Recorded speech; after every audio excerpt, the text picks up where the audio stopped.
He's Italian. You okay? Yeah.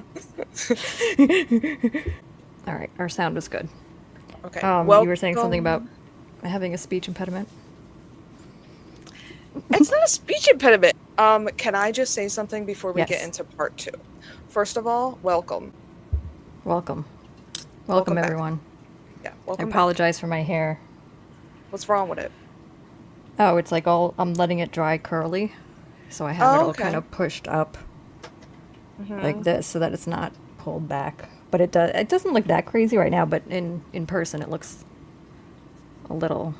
You look like if it was white, you'd look like George Washington when they have the like. Yes. Someone else said that to me about there I have curls that happen like here, I think that Yeah. do that I know what you're talking about because someone Yeah. else said that to me once. Yeah. I mean, Whatever curls I got identical, going on. to be I get that honest. a lot that I look To like George? George Washington, yeah. George Washington? Wow, yeah. Mhm. Okay, so I have a 5-year-old son, and Mhm. we read He to was him every so night. cute. Yeah, I just wanted to talk about this book really quickly. So it's called I Love You Forever. So, real quick, I'm gonna try to sum this up. Is Um, that is it a book that would make me cry? no, Okay, because there is a children's book out there that like made me cry once. it might, but it's a little cringy and it makes me scared more than cry. So like, I guess other people might cry. I don't know. I think So I was base PMSing at the time, for what it's that worth. But yeah, go could ahead. be. Correct. So this is about pretty much, I'm not gonna read it.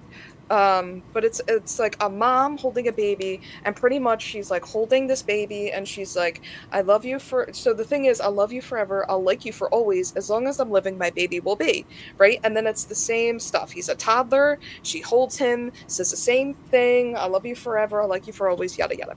Then he becomes a teenager and like, probably hates his mom because he's like, who didn't hate their mom, but she still like goes into his room at night and holds him and says that. But then we get to a page where he grows up, where he's a man and he moves out of his house. Then it says, but sometimes on dark nights the mother got into her car and drove across town. If all the lights in her son's house were out, she opened his bedroom window, crawled across the floor, and looked up over the side of his bed. If that great big man was really asleep, she picked him up and rocked him back and forth. What? Thank you. Okay. And then No, sang the that's song, weird. Yes, I'll like you forever. And then the whole thing is like he grows up, she's old, and then he's like holding her, saying the same Yeah. thing. Yeah. See, And I then feel like that is the she's, book that made me cry, but I must have missed the yeah. weird fucking part that ruins the whole thing. Yeah, because it looks like she's dead. And then, like, she probably died. And then he had his own baby and saying the same thing. But, like, Right. what do you mean? What Why do would they you put that in there? Who was like, you know what is a It good says crawl through his window? crawl through? But sometimes on dark nights, the mother got into her car and drove across town. And it says, if all the lights in her son's house were out, she opened his bedroom window, crawled across the floor, which is scary as fuck. She's like, I Yeah. shot her. I kicked her in the face. Why would they include that in that Crawled across otherwise the really sweet floor. book? And then If you picked him told me, up. if you didn't have that in your hand right now and you told me that that's what it says, I would have been like, it does not. Go get it. There's no way Yeah. that that Like, book says that. look, But it look, does. he's sleeping. First of all, she can't be that strong. I mean, she could be. But the whole thing, like you're crawling across. Open his Holy. window and crawl across the floor? Mhm. Yeah, that's weird. What a dumb Super. decision to put that in. So, welcome back to part 2 of the Idaho 4 murders. We are going to continue basically from where we left off before, which was around December of 2022. And again, we're doing it in the order, to the best of our ability, the order in which the information came out to the public.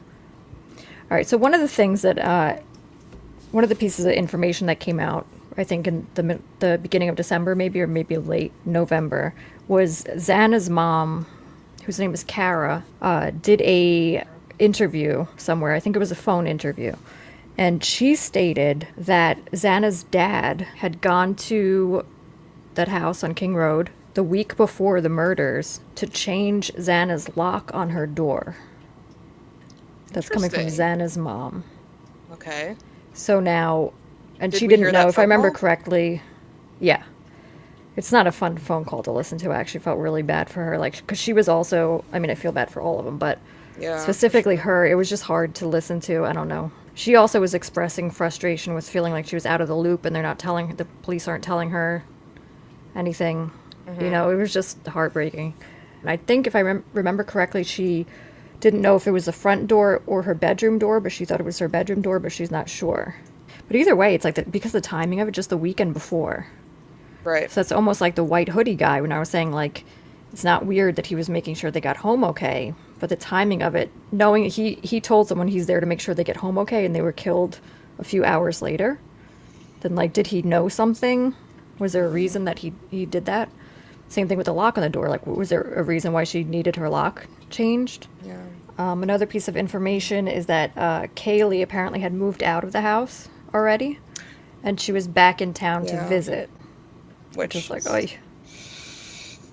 And yeah. she had gotten a new car, and she was excited to show Maddie her new car, is what Kaylee's mom had said. There was an interview that Kaylee's dad did where he said he was talking about how he wanted to be able to tell people more, but he can't Mm. because they told him not to and all of that.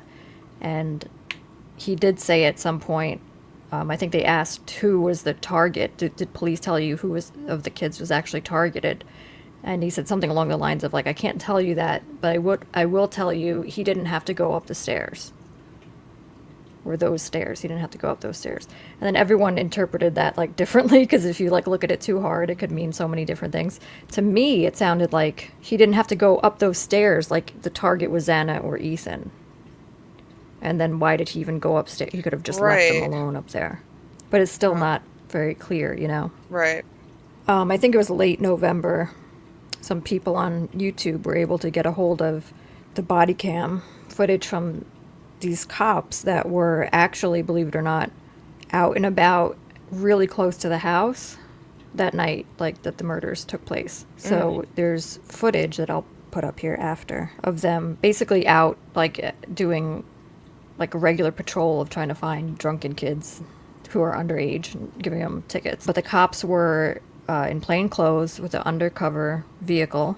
But the distance from the house was like 300 yards or something like that. Dang. And they were out. It wasn't like they were sitting in their car. They were out of their car talking to these kids, getting their information to, give them tickets and stuff. So, like, they were definitely close enough that if there were any loud screaming or anything, they'd hear it. That's how close Right. to the house they were. And that was at 2:30 a.m., I believe, which is crazy. All right. That's done. I forgot I could change these Uh, I'll be tiny small. tiny small. Yeah, Oh, tiny small. there we go. That's what the people want. George Washington. Yeah. Oh yeah, let's look at George Washington. All right, so then basically all of December goes by and they still haven't caught anyone. A lot of the kids at the school are staying home for the rest of the semester, understandably. Yeah, I would. Yeah. It's so funny because now at this point, looking back at this, even some of this stuff has now changed. Mm. Like, I think they're full of shit. I mean, whether it's him or not, they Yeah. definitely are full of shit to some Yeah. extent. All right, so then at the very end of December in 2022, December 31st, I believe, early morning hours, they arrested a guy named Bryan Kohberger for the murders of these 4 students. And he is not a student at the school. He's not anyone that the public knew to have known the victims. He was actually a grad student at Washington State University, which was only like 15 minutes away from University of Idaho, and subsequently like 15 minutes away from the King Road house. So right off the bat, I mean, I was kind of like, here they are telling people it's a targeted attack, just trust us. But the killer the whole time was 15 minutes away from that school, and you know what I mean? Mm-hmm. Like I get it if they're certain it's a targeted attack and they know for sure he's not gonna kill anyone else, then okay. But it's like, that's like, imagine how creepy that would be, not just for the kids in Idaho, but the ones at the school that he was at that whole time for over a month. Yeah. No, it's crazy. And they're saying, it's targeted, it's no threat to the public and all that. It's just, I don't know, it's weird. I think it would be, if I could if I could come up with a way that they would be able to tell, a way that they'd be able to be sure it was targeted, then I would give them the benefit of the doubt. And I would say it's probably this, and, there really wasn't a threat to the public. Right. Because that is a thing. Sometimes something is Yeah, of course. Yeah. targeted, and even though it's a murderer, you don't want to be around a murderer, that doesn't mean that that murderer is going to do the same thing again. Right. So I'd give them the benefit of the doubt if I could even, using my imagination, come up with some way they could have possibly known it was targeted. I just can't. don't. Yeah, how does one person do that though? Like, Yeah. no one Oh, yeah. No, gets it up doesn't. and like I know Xana fought. Yeah. So it's like, and then what? Like, there had to be more than one person. Yeah. That's where I stand at this point. Is that maybe he could have been involved, Sure. but it was him and three other guys or something, or he was Right. the driver, and I don't know, or he wasn't involved. Maybe, I don't know. But Yeah. there's no way, in my opinion, that he did this by himself. That's No. the only thing that I can take a hard stance on. Yeah, Right and now. he was Other than that, I also. don't know anything. So the other thing they were saying about Bryan Kohberger is that he was a student and he was studying criminology, which they Hmm. thought was interesting because he was interviewing criminals on how they pick their victims and like how to like. So everyone's like, that's Yeah. weird. Yeah, they found Uh, a Reddit post that he had made in some kind of subreddit about people who have been in jail or something like that.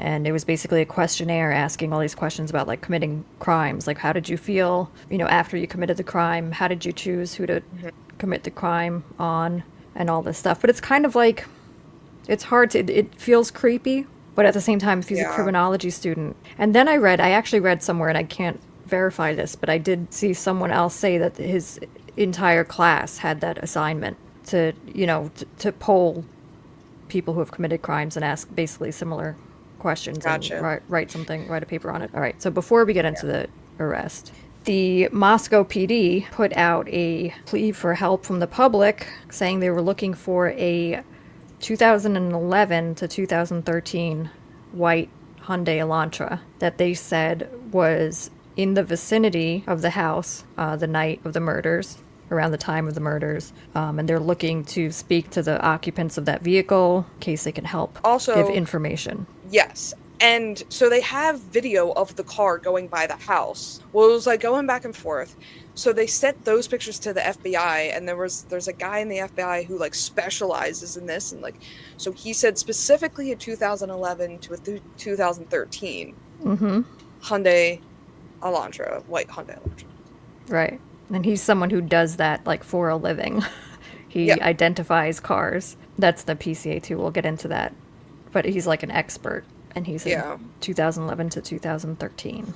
All right, so then at the end of December, Bryan Kohberger was arrested. He was arrested in Pennsylvania, I think Albrightsville. That's where he grew up and where his parents' house is. And he was at his parents' house when he was arrested. He apparently, on December 15th, I believe, finished out the semester and drove home with his dad back to PA. So his dad came to Washington for whatever reason, and it was like a pre-planned thing, they said, to do the drive back with him. Interestingly, he was actually pulled over on this ride back from Washington all the way to Pennsylvania. He was pulled over twice within like a very short period of time for like really little things, like driving too close to I think one was speeding and one was driving too close to the vehicle in front of him. But like Yep. little, but I still think that it was just, they pulled him over, didn't give him any tickets, if I remember correctly. So they pulled him over twice and like back to back, Yeah. and didn't give him any tickets. I think they were making sure it was him, or I don't know what they were doing. I'm pretty sure that's what it was. But officially, the FBI claims that they did not tell those officers to do that. Oh. But I don't trust that at all. So there is body cam footage of him in the car with his dad. The whole thing But is so odd. literally the whole thing. I know the entire It's thing like- makes no fucking sense. No. So they arrest him in Pennsylvania at his parents' house in the middle of the night. Broken windows and doors and all that, stormed in. He allegedly, it said that, or according to the public defender that he was initially assigned while he was still in Pennsylvania, has said that Bryan Kohberger said that he's looking forward to being exonerated. So he's saying I had nothing to do with this, which he's maintained this entire time. But One guy, but you have to think also like these are like really, really probably drunk college kids, so they're a little inebriated. They're not really in total control of themselves. So, yeah, but still, to yeah, I can't picture it. And as more information comes out, it becomes even less and less likely that there's more, just more, all the information just points at him not having done this by himself or it not being one person to a point where you yeah, can't really even deny it, in my opinion. yeah, Okay, so then, a couple days after he was arrested, we all find out about the arrest. I think 2 days later, I don't remember. We hear Bryan Kohberger, his pictures everywhere, and then they release the probable cause affidavit, which, if you don't know what that is, basically in layman's terms, what it is when the police want to arrest someone, they can't just say, hey, we're going to arrest this guy and just do it, thankfully. They need to make a case, basically, for a judge and have the judge sign off on it. So they're going to write up this thing saying, here's the reason why we want to go after this guy and why we think he did it. And we're going to show why there's enough probable cause for us to arrest him. So they write up this thing saying, here's why we want to go after this guy. Can we go after him? And a judge has to sign off on it. And then they go and arrest him. So that's what the probable cause affidavit is. And then that was made public, thankfully. And a shit ton of crazy information comes out in the probable cause affidavit. So I'm not going to read through the whole thing, but it talks about Officer Payne, or Corporal Payne, is the guy who's running the investigation. Although on okay, the first day, apparently he wasn't. I don't understand why, but whatever. He's the one writing this, and he explains that he arrived around 4 p.m. on November 13th to 1122 King Road to assist with scene security and processing of a crime scene associated with 4 homicides. Upon our arrival, the Idaho State Police forensic team was on scene and was preparing to begin processing the scene. MPD Officer Smith, one of the initial responding officers to the incident, advised he would walk me through the scene. Smith and I entered the King Road residence through the bottom floor door on the north side of the building. Smith and I then walked upstairs to the second floor. Smith directed me down the hallway to the west bedroom on the second floor, which I later learned through Xana's driver's license and other personal belongings found in the room was Xana Kernodle's, hereafter Kernodle room. Just before this room, there was a bathroom door on the south wall of the hallway. A lot of people are questioning why he mentioned that. I think he's just doing that to describe where in the house. yeah, sure, That's what it sounds like to me. yeah, As I approached the room, I could see a body, later identified as Kernodle's, laying on the floor. Kernodle was deceased with wounds which appeared to have been caused by an edged weapon.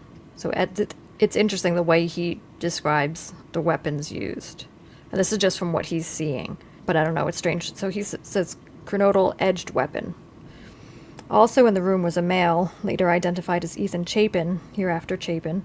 Chapin was also deceased with wounds later determined, so they couldn't determine it right away, later determined to be caused by, in quotes, sharp force injuries. So his are described as sharp force injuries, and Xana's appear to have been caused by an edged weapon. so that's my other question too. I don't know if it's in here, but did we ever find out if it was the same knife or different knives? Like, because I think you It can determine. You should be able to. They haven't spoken about that. So to me, the fact that these are described differently from each other, and then Yeah. the girls upstairs are also described differently, Hmm. that to me says multiple weapons. Right. Yeah. But all they've been saying officially is a K-bar knife. Like it'd be not normal, but it would be more understandable if there was 3 people that went in the house. They thought there were only, Maddie was up top because Kaylee was not supposed to be there. Yeah. And then for some reason wanted to kill all 3 of them. But like they would have to know the house and know that 2 people were on the first floor. I don't know. Or they were interrupted. So I think what's possible, let's say that Maddie, for whatever reason, was the target. Let's say someone or people, whatever, came in, specifically wanted to kill Maddie and then get out of there. Let's just say hypothetically. Right. If they went into Maddie's room, saw Maddie in the bed, started killing her, and then Kaylee popped up from nowhere because she was in the room with her, and they didn't know that because it's dark. Yeah. Oh shit, I have to move my car at some point.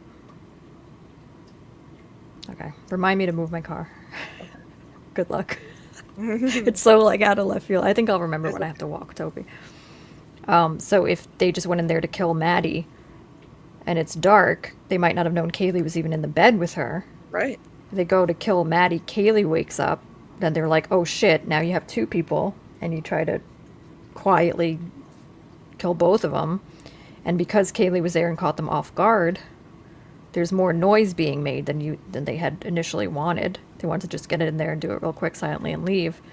That noise causes Xana and Ethan, who are awake, to come out of their room as you're trying to leave, and then But they were killed in their room. they might have chased them back in. I mean, if they're hearing noises upstairs, they're like, "What the hell is happening? Someone's here!" And the two of them leave their room and head towards the stairs, and then someone's coming down the stairs with a knife or something. They're gonna run back towards their room, and But then didn't it say they were killed in their beds, even Xana and Ethan? no. Initially, Okay. they said that, yeah, and then it Okay. 'Cause I changed. was Well, like, yeah, they told us a lot of things that didn't end up being true. okay. So I think that's a possibility. And then Xana and Ethan were just collateral damage because they. Right. Yeah. But still, that would be one person killing four people, including Ethan, who was a big dude Right. Just and doesn't make athletic. sense. Yeah. All right.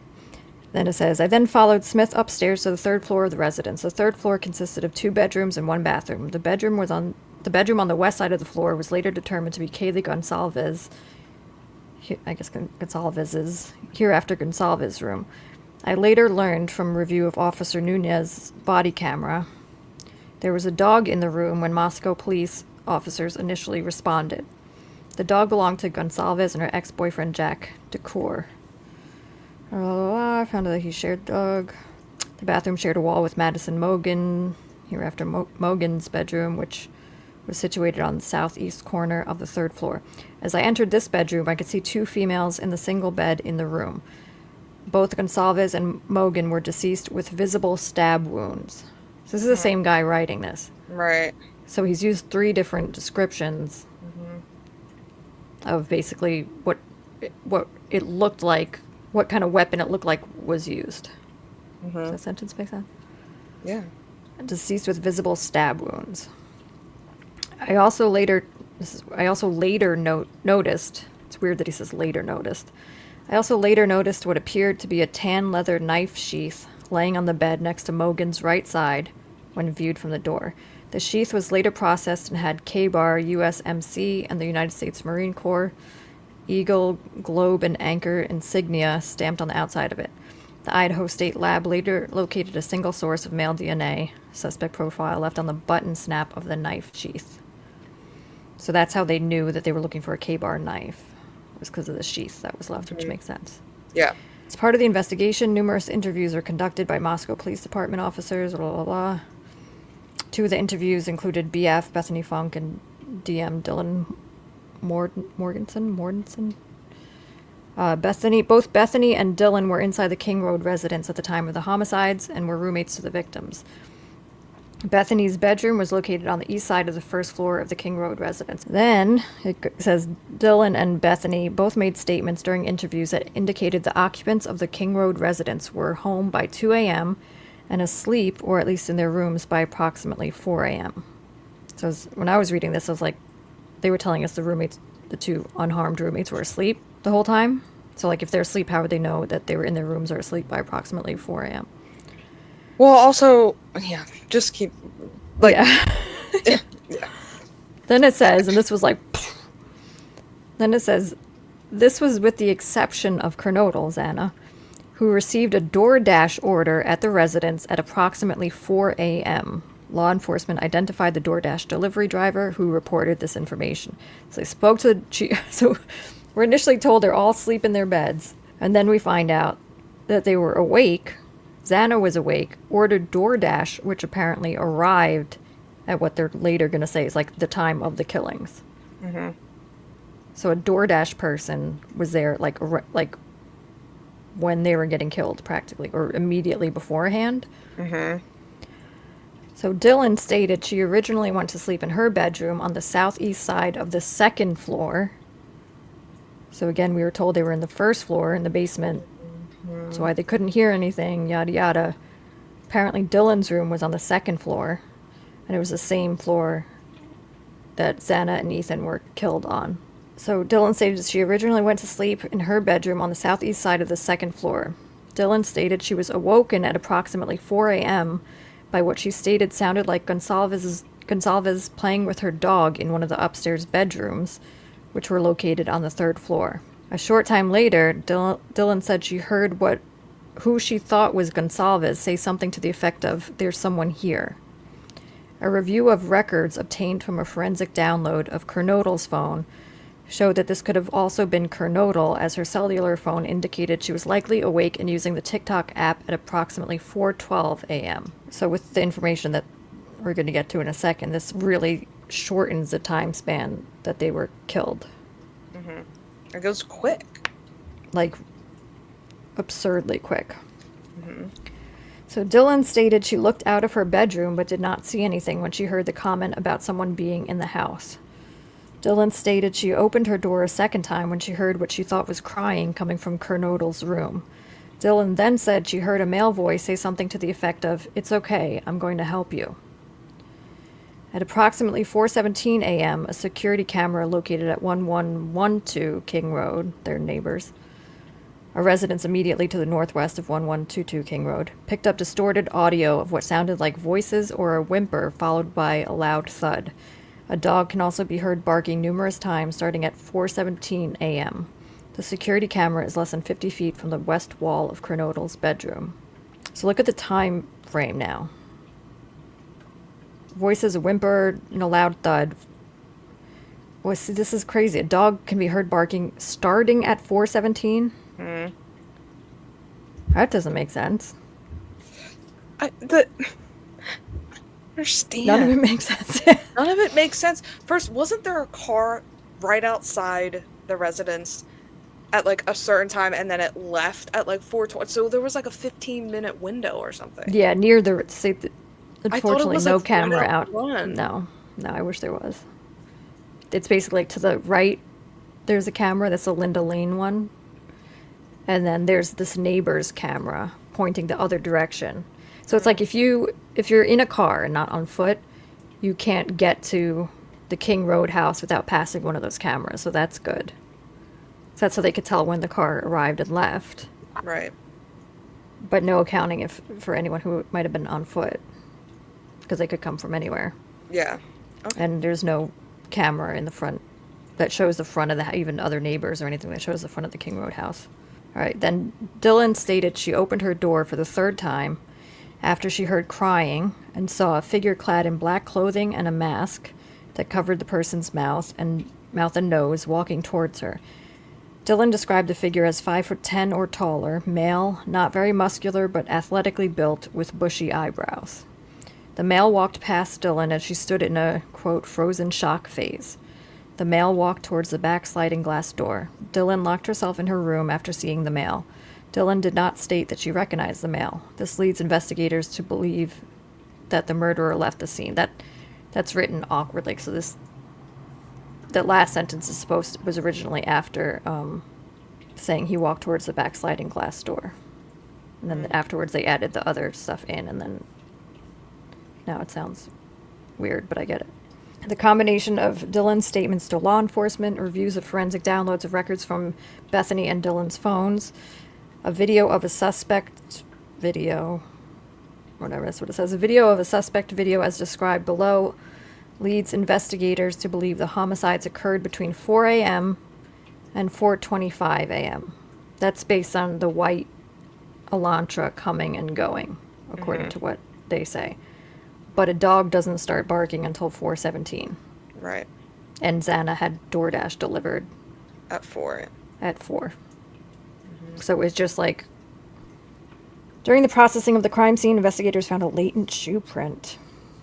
This was located during the second processing of the crime scene by ISP forensic team, by first using a presumptive blood test and then AminoBlack, a protein stain that detects the presence of cellular material. This is my biggest... I talked to you about this before. This is my number one biggest nope in the whole thing. There were no bloody footprints. which is how crazy. it's not possible for there to have been no bloody footprints with all that blood, 4 people, 2 separate rooms, no bloody What, footprints unless they cleaned up afterwards. I don't get it either. But It's impossible. No one's. I can't yeah, believe that they wouldn't address that hmm and just, I it totally makes agree with you. absolutely no But sense. then it just puts, and allegedly, because it's an ongoing case, like it does make the Dylan look bad and the Mm-hmm. other two roommates. Because I'm like, okay, obviously I'm not saying they were Bob, but like it doesn't look good, No. you know. I watched the podcast on like on the 48 hours on YouTube, and it's just like she watched him walk by. Like watched Mm-hmm. him walk by, and did he not see her? Probably not if it's dark. If she has her door, see, this is the stuff that other So people were saying. I have no problem with that, honestly. If she has her door cracked like this, depends on where the light is. The light's coming this right. way. She's in the dark. He could be walking. He's in the light. He's walking past her like this. Okay. And then they were talking about the shock and how, that's a real thing where people literally are so in shock, which is why she didn't call 911 until noon, which I've never even heard of that. I mean, I'm Not sure for that long, yeah. It's like a thing, but not for that yeah, long that yeah, I've ever heard. yeah. Unless she just like passed out, like was so Unless she scared was and then like adrenaline crashed. mentally not there anymore. Hmm. Like mute. Yeah. Do you know what I mean? Like, I know she was drunk. the car just farted. Like she could have passed out and then woke up and was like, I hope that wasn't real. And Yeah. then walks out and was like, oh shit, and then If called. she was, and I'm not throwing her under the bus by saying this Right? because No, we're I just couldn't talking. care less. She's a college kid. But if she was on some other substance too, if she was taking drugs of some kind, Sure. then she's definitely not going to be able to tell what's real and what isn't, Yeah, depending yeah, on what she was taking, which she very well could have because she's 20 years old and whatever, who cares? yeah, for sure. And they talk about a video canvas that was done in the area of the King Road residence. He's saying he reviewed multiple residential and business cameras. A review of camera footage indicated that a white sedan, hereafter suspect vehicle 1, and it is a little weird that they have a 1 there, because usually you put 1 if you have more than one thing. Right. Suspect vehicle 1 was observed traveling westbound in the 700 block of Indian Hill Drives in Moscow, approximately 3:26, blah, blah, blah. So basically they say that they have the white sedan, suspect vehicle 1, making multiple passes in the area of the house, starting at 3:29 a.m. and ending at 4:20, and leaves via Walenta Drive, which is a street near the house. Suspect vehicle 1 can be seen entering the area a fourth time at approximately 4:04 a.m. So the car, according to this, doesn't even, so it arrives after 4:04, because that's going to take a couple minutes, what they just described. And then it says suspect vehicle 1 is seen departing the area of the King Road residence at approximately 4:20 a.m. at a high rate of speed. So 4:04 to 4:20, or 4:06 or something like that to 4:20 is the time period we're talking about. Again, with the dog barking, starting to bark at 4:17. Right. So this was like a bombshell because we were told the roommates were downstairs sleeping. That's why they didn't hear anything. They find out they were awake, or at least It was one of Dylan them. was awake, and Dylan's bedroom wasn't downstairs like they said. It was upstairs on the Right. same floor, so she definitely heard stuff. According to this, she did hear things, but apparently not that much. And then she also saw the guy. Like, this is all like after they were saying like the roommates were asleep in their beds, didn't hear anything downstairs in the basement. And it's not like they didn't talk to Dylan right away when this happened. Like right after they found the Right. bodies, they're going to be interviewing the two Yeah. roommates. Right. It's just why Ethan and Xana and not Dylan if she's on the same floor. I don't think he saw her. And if But he it's but did, it, but see, that's the thing. It's a bedroom, so he just walked into Xana and Ethan's room and murdered them, and then didn't bother to walk into her room. I think he had to, or they, because I think it's more than one, had to murder. Maybe they had to murder Xana and Ethan because they were awake and heard Yeah, them allegedly. killing. Yeah, that's the only way I can make sense of it. Yeah. Hmm. But also, if he's, let's say he he tried to kill Maddie only, like the situation I explained before, and then had to kill the other ones because they were awake and saw him, whatever. Right after he's done doing that, so picture being the killer for a second. Right after you're done doing that, you're leaving. You're going back towards the screen door to leave. If you see another roommate there, let's say he did see her, you don't know if she called 911 or not.